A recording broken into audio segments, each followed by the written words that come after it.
Hi, today I'm with me ZTE Blade A51 and I'll show you how to change lock screen wallpaper on this device.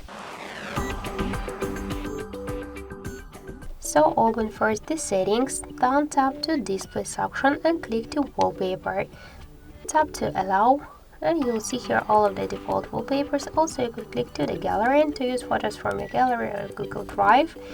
So let's select one from the photos, tap to set as, select set lock screen, apply it successfully, so let's just lock the device and we could see that we just successfully changed our wallpaper. Also we get one more way how we could do that, just hold for a while home screen with a finger, tap to wallpapers and by the same way select one from the wallpapers, tap to set as, lock screen, and that's it.